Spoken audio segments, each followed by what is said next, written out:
Important facts about portable fire extinguishers. Although our organization has a program for regular inspection and servicing of portable fire extinguishers, there are many things we can all do to keep these vital tools in the best possible working condition. So today, let's take a few minutes to review some important points we should all keep in mind about these extinguishers. A fire extinguisher won't work properly if the seal is broken, if the pressure gauge shows low pressure, or if it has any visible defect. If you ever notice any of these conditions, report them to me immediately. If I'm not available, tell your immediate supervisor without delay. Don't wait until I return.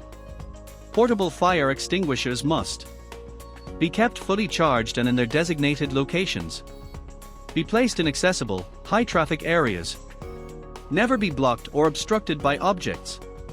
Be inspected at least once a month by the assigned person to ensure they are in place, undamaged, and free of corrosion. Be serviced or recharged at least once a year to ensure proper operation.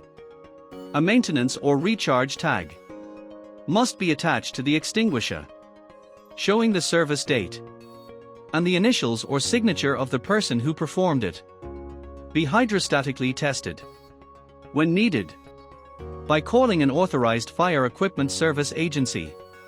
Be selected based on hazard class, level of risk, and area to be protected.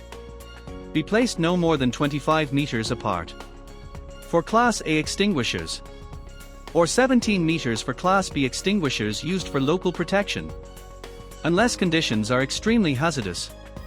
Before using a fire extinguisher safely and effectively, you must be familiar with the fire classes. Class A: fires in ordinary combustibles like wood, paper, and cloth. Here, the cooling effect of water or water-based solutions is essential. Class B: fires involving flammable liquids, grease, oils, tars, oil-based paints, lacquers, and similar materials. In this case, cutting off air and stopping the chemical reaction are key. Flammable gases are also part of this class.